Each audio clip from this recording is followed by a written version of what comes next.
Salutations mes braves et bienvenue pour cette vidéo Objectif 2025 / mini FAQ. Tout d'abord, mes meilleurs vœux. Santé, bonheur, prospérité, famille, amour, amitié, gros muscles, je vous souhaite la totale et j'espère que 2025 sera votre année. De mon côté, eh bien, je dois dire que ça commence plutôt en force. Mais avant de vous parler de 2025, petit retour, si vous le voulez bien, sur 2024.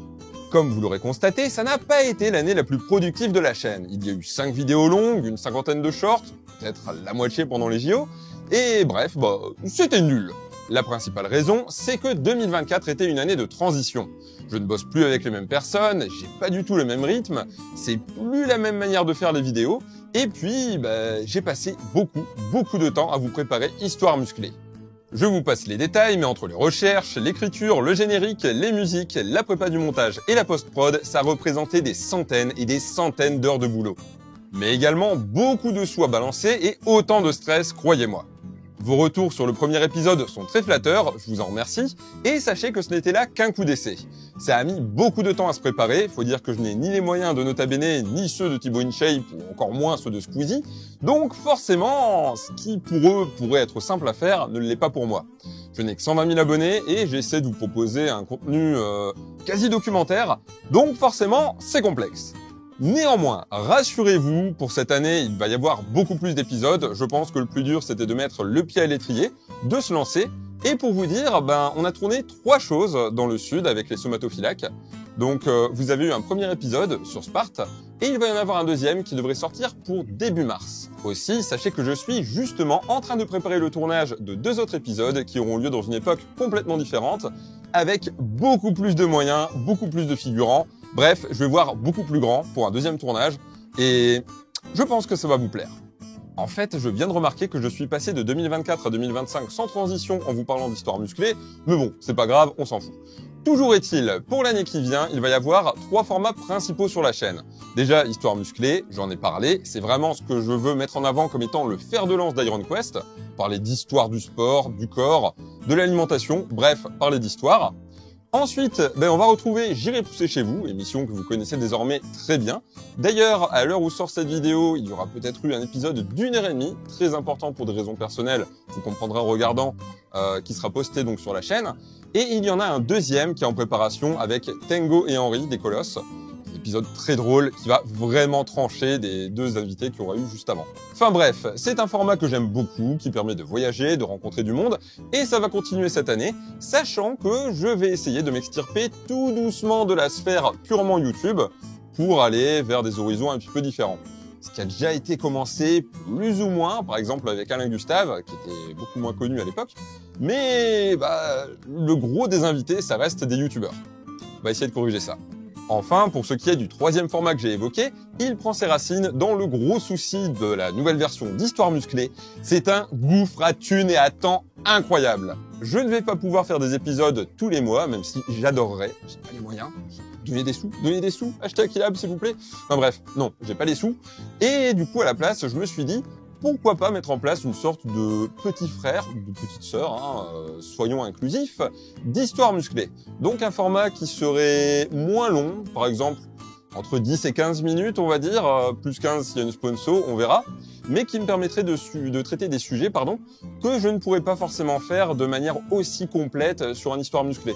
Par exemple, quelque chose qui va être traité en 10 minutes sans forcer, je vais pas vous l'allonger pour faire une histoire musclée dessus, je vais plutôt le traiter sur ce format, qui en revanche sera plus sage qu'HM, donc pas de figurants partout, pas de gros moyens, pas de mise en scène, pas de Stéphane Bench. D'ailleurs, Stéphane Bench, merci beaucoup à celui qui parmi vous a trouvé ce surnom. Je vais essayer de retrouver son pseudo dans les commentaires, en tout cas, c'est du génie, j'adore, merci beaucoup. Je ne vous en dis pas plus pour l'instant, j'ai déjà 8 sujets qui sont en réflexion, et je pense que si tout va bien, on pourrait voir les prémices de cette émission d'ici avril. On va dire avril. Bref, histoire musclée, J'irai pousser chez vous, et le format cousin, vous avez la colonne vertébrale du contenu de la chaîne pour cette année, auquel va bien sûr se greffer tout un ensemble de shorts. J'ai 126 idées, je crois, qui ont été mises en place dans un gros tableur Excel avec Thomas, avec qui je bosse. Et on est en train de s'y mettre et de vous préparer ça pour pas qu'on se retrouve, comme ça a été le cas en fin d'année, je suis désolé, avec des périodes de creux. L'idée, c'est qu'il y ait toujours un petit peu de contenu et ça permet aussi d'alimenter ce qui est vertical, comme Instagram ou TikTok. Vous l'aurez sans doute remarqué, je n'ai pas beaucoup parlé de muscu. La raison est simple, sur Iron Quest, je veux vraiment me centrer sur l'histoire, sur la culture et sur l'échange. Ce qu'il reste de muscu, vous l'aurez dans J'irai pousser chez vous, et finalement c'est surtout une toile de fond, pour la simple et bonne raison que j'estime que dans le feed game, il y a déjà 15 000 chaînes clones, il y a déjà les 1000 mêmes sujets qui ressortent tous les 6 mois en boucle, genre les 6 meilleurs exobiceps, les 6 meilleurs exopecs. J'ai pas envie de faire ça. J'ai pas envie de sombrer là-dedans, et j'ai pas envie de vous réchauffer un vieux truc qui date d'il y a 2000 ans, typiquement les steps. No offense, je ne connais pas Lucas IRL, mais les steps, Galien en parlait. La balance dépense-apport, bah oui, tu perds du poids si tu dépenses plus, donc voilà. Je n'ai pas envie de tomber là-dedans. Néanmoins, si vous êtes sur Iron Side Quest, vous le savez, j'ai pour projet de reprendre les vidéos muscu un petit peu plus tranquilles. Donc il y a du vlog, comme celui qu'on avait fait avec Arsoviac, avec Louis, avec Breastetics. Je vais également faire des vidéos un peu plus théoriques, de temps en temps. Il y avait sur Insta une journée dans mon assiette qui vous intéressait.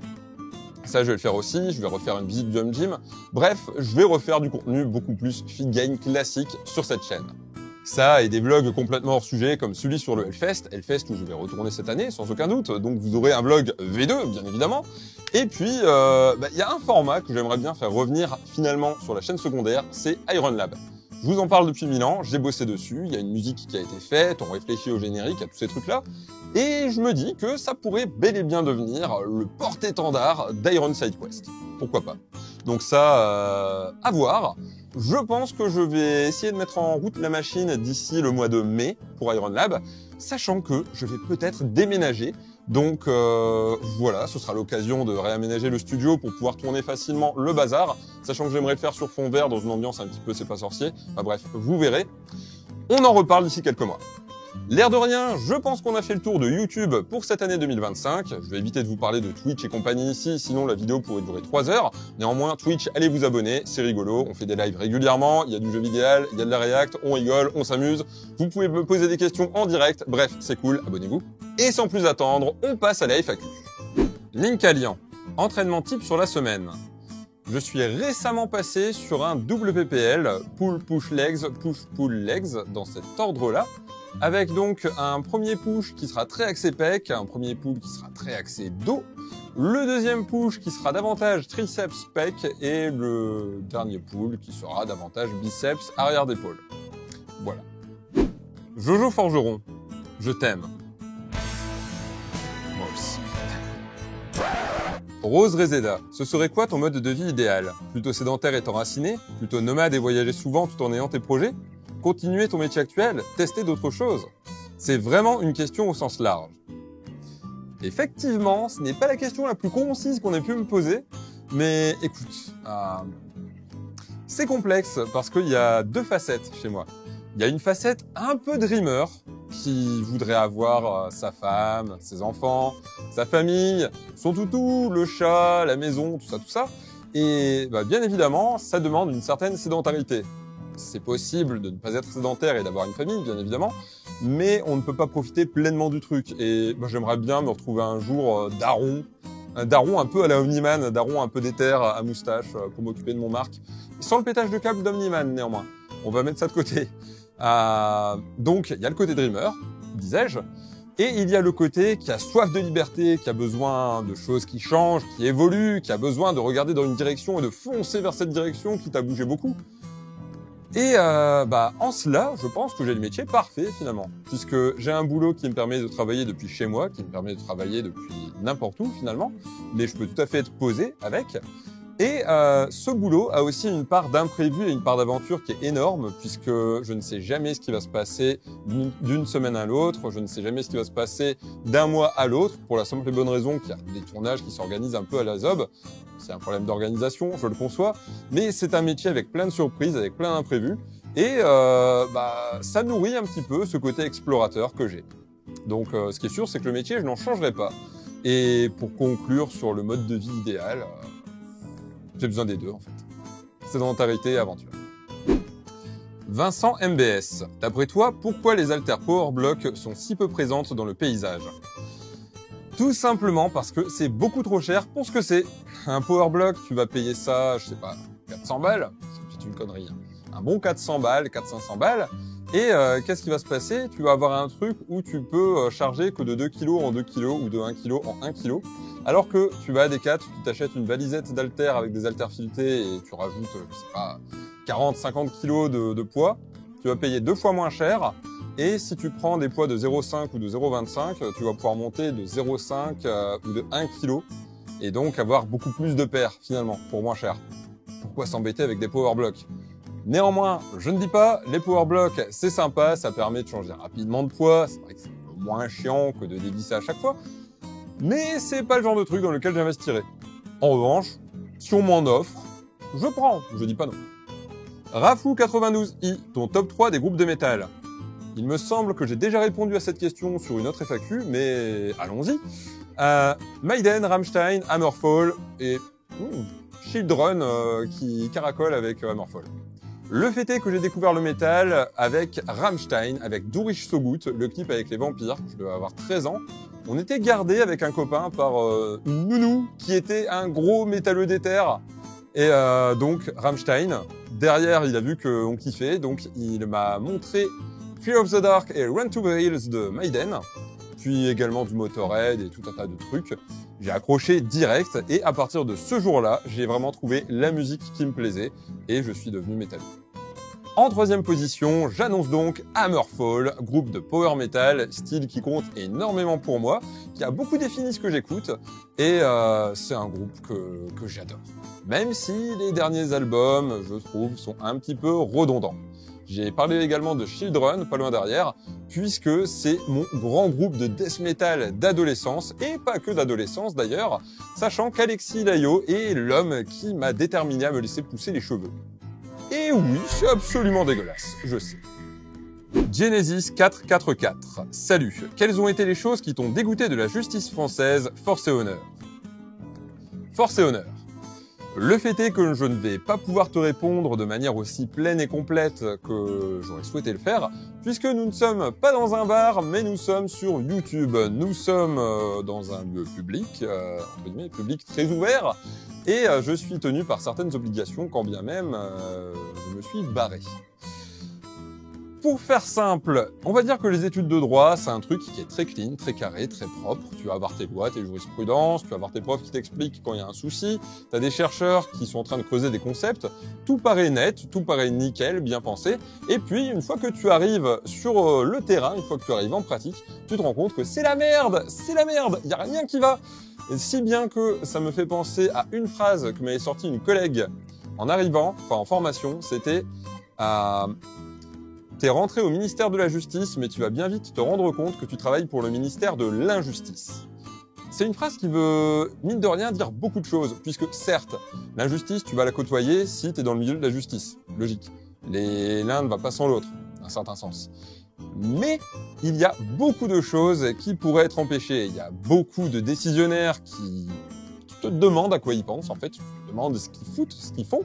Et c'est des gens souvent surdiplômés ou des politiques, chose contre laquelle tu ne peux rien faire parce que quand bien même tu te retrouves à un poste de cadre, tu n'es qu'un relais qui va appliquer les ordres venant de dessus.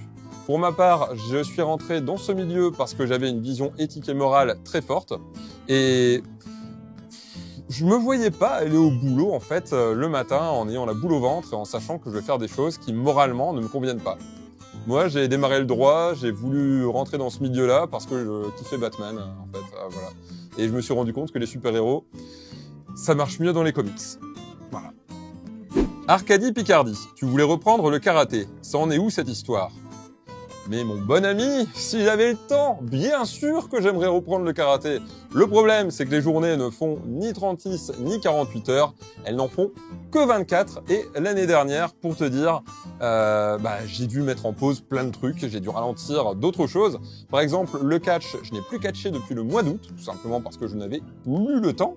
Et même la muscu, il y a des entraînements que je n'arrivais pas à caser l'année dernière. C'est... Je me plains parce que je n'arrivais à aligner genre que 3 entraînements par semaine en muscu. Pour moi, c'est très très peu.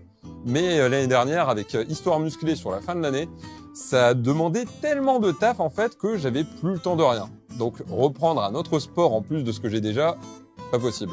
Et je pense qu'à l'avenir, ce sera très compliqué. J'aimerais déjà me concentrer sur ce que j'ai actuellement. Donc la muscu, le catch et le béour. Puis tant pis pour le karaté.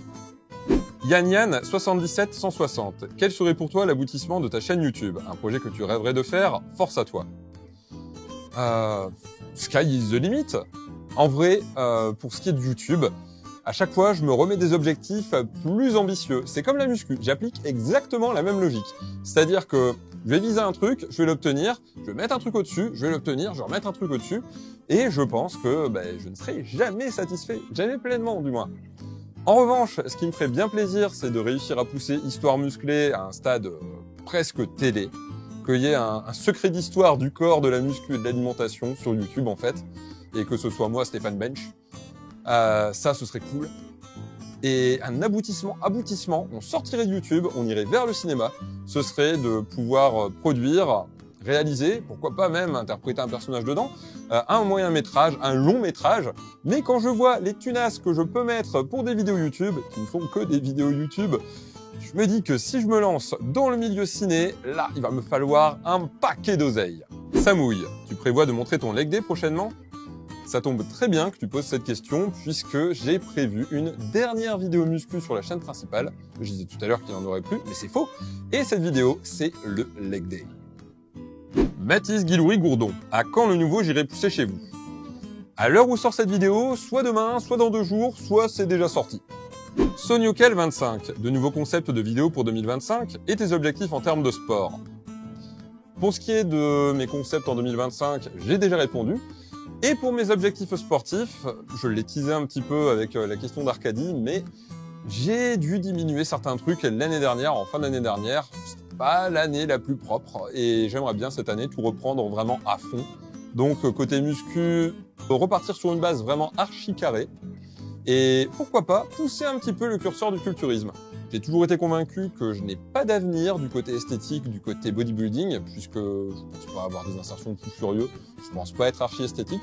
Mais après discussion avec Ersoviac et d'autres amis qui sont de son avis, il y aurait un truc à creuser. Donc bon, sans quoi le cardio, ça c'est mon plaisir de la semaine. Je cours 1 à 2 fois tous les 10 jours à peu près. Et je cherche pas à être compétitif dessus, je ne calcule rien. Je me contente de mettre mes baskets, d'aller dehors et de courir. Et puis voilà, et c'est le kiff, j'adore ça. Sur le côté, on a également évoqué le catch. J'aimerais bien reprendre cette année, et cette fois-ci, un peu moins en dents de scie, puisque c'est le problème que j'ai eu depuis que j'ai commencé ce sport. Je pratique beaucoup un mois, je fous plus rien pendant 3 mois, je repratique un mois, je fous plus rien pendant 2 mois, etc., etc. Là, j'aimerais bien être un peu plus régulier, puisque c'est vraiment un truc qui me plaît, et je pense qu'il y a matière à s'amuser, à faire un truc très intéressant là-dedans. Donc voilà, ça c'est un gros objectif pour 2025. Enfin, le béour, j'ai teasé un possible déménagement, je ne sais pas encore où, ni comment, mais il se pourrait peut-être que je me rapproche de mon club, les Hommes du Nord, enfin Arma Flandriae, pardon, on a changé de nom, et à ce moment-là, retourner vers le béour également. Pourquoi pas se retrouver à faire des tournois, qui sait? J'ai l'œuf, pour Gork ou Mork. Rusé mais brutal. Brutal mais rusé. Brutal mais rusé. Lisandru Ferru, un J'irai pousser chez vous avec Théo le Guerrier? Pourquoi pas? Julien Bambuc, est-ce que tu as prévu une vidéo type nutrition, histoire de la nutrition sport?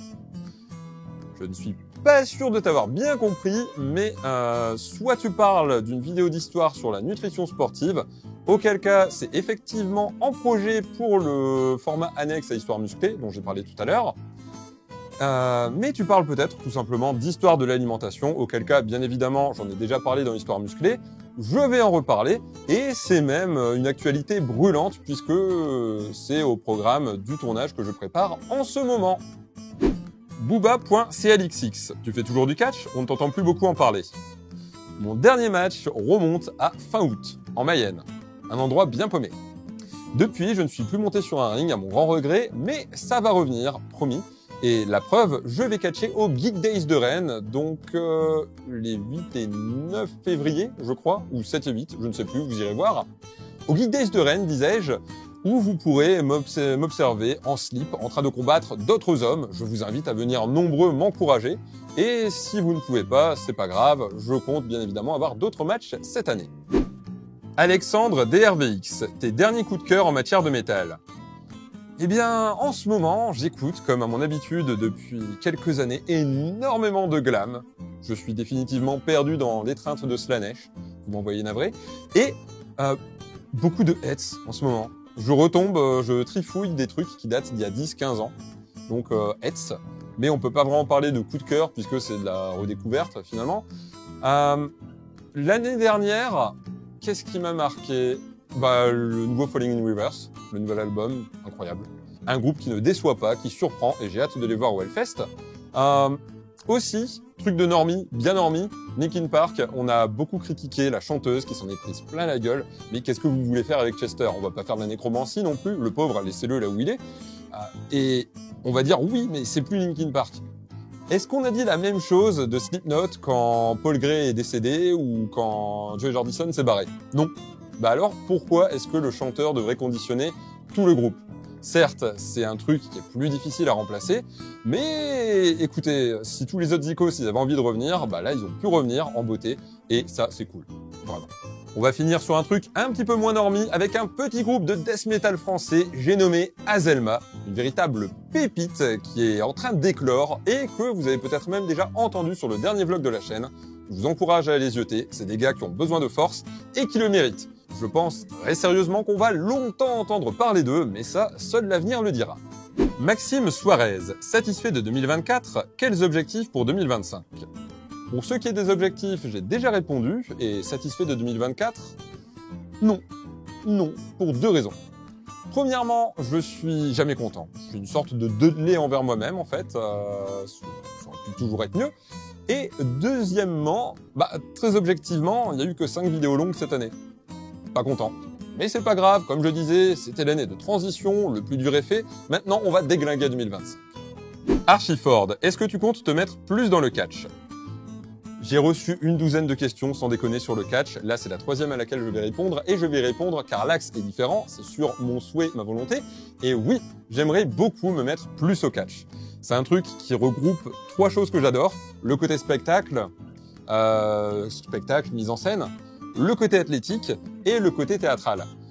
Malheureusement, cette année, je l'ai déjà dit, j'ai manqué de temps comme pas possible, surtout avec HM, donc c'était pas trop possible de m'investir beaucoup dedans, sachant que j'ai du cardio, j'ai de la force, mais j'ai une raideur de fou furieux et je suis pas le plus agile de la portée, donc faut que je rattrape dessus, et il faut du temps. Il faut du temps, pour l'instant je n'en ai pas trop. Si jamais les affaires marchent, que l'histoire musclée se développe et que je fais plus de thunes, je pourrais déléguer davantage de taf. Et à ce moment-là, si je peux déléguer davantage, j'aurai plus de temps pour moi. Donc je pourrais m'investir plus dans le catch. Mesdames et messieurs, je pense avoir répondu à la majorité des questions que vous m'avez envoyées. Désolé pour celles et ceux qui sont passés à la trappe. Il y a eu énormément de doublons, que ce soit sur mon année 2024, sur mes projets 2025, sur le catch. Vraiment énormément de trucs sur le catch. Donc, désolé, c'était redondant. Vous êtes passé aux oubliettes. Néanmoins, si vous avez besoin de détails, si vous avez d'autres questions, que vous voulez tout simplement me laisser un mot, vous avez les commentaires juste en dessous. N'hésitez pas à mettre un like pour le référencement, comme d'habitude, à vous abonner. On a dépassé le 1000 sur la chaîne secondaire. C'est cool. Sachant que ici, il va y avoir de la vie. Donc, venez, n'hésitez pas. De même, si vous avez envie de m'aider dans mes différents projets, que vous avez envie de soutenir Histoire Musclée, n'hésitez pas à commander vos compléments chez Aquilab. C'est vraiment quelque chose qui me permet de mettre des thunes de côté et donc de vous proposer des vidéos toujours plus qualitatives. Sans quoi, si vous n'avez pas les moyens, ce n'est pas grave, votre soutien est ce qui compte le plus pour moi et ça n'a pas de prix. Je vous souhaite encore une fois une excellente année 2025, tous mes vœux de bonheur et de réussite. Sur ce, il ne me reste plus qu'à vous souhaiter une bonne journée, un bon entraînement et à vous faire des bisous. On se revoit vite.